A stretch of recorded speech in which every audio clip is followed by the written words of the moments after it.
জনমৰ শুভ লগনৰ যদিহে আমাৰ হয় দেখা পুৰাবানে প্ৰিয়ে এই জনমৰ মোৰ হিয়াৰ পূৰ্ণ আশা।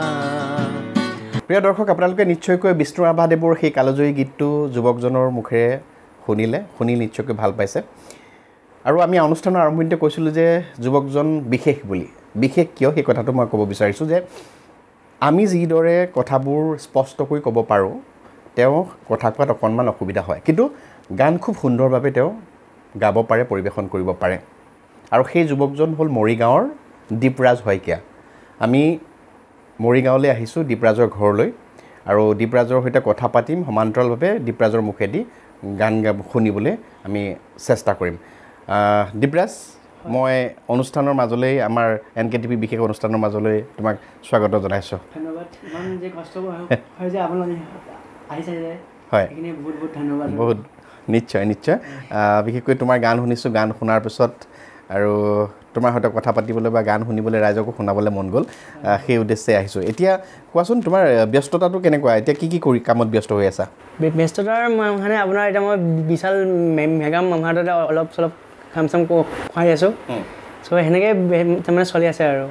আৰু তোমাৰ পঢ়া শুনা কি কৰিলা? ক'ত পঢ়িলা? কি মই আপোনাৰ পঢ়া শুনা এতিয়া BA পাছ হ'ল, এতিয়া হৈ গ'ল সেনেকৈ আৰু। তাৰপিছত এতিয়া কাম কৰি আছা? হয় হয়। জনমৰ শুভ লগনৰ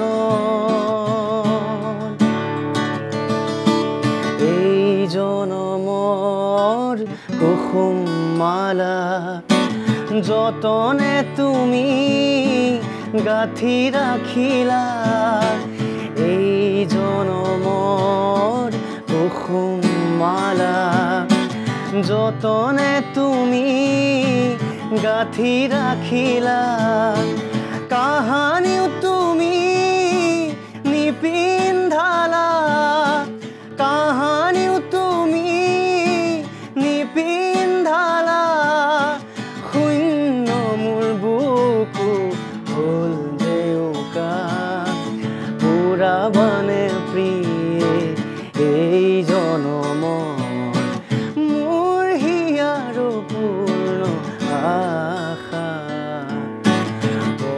জনমৰ শুভ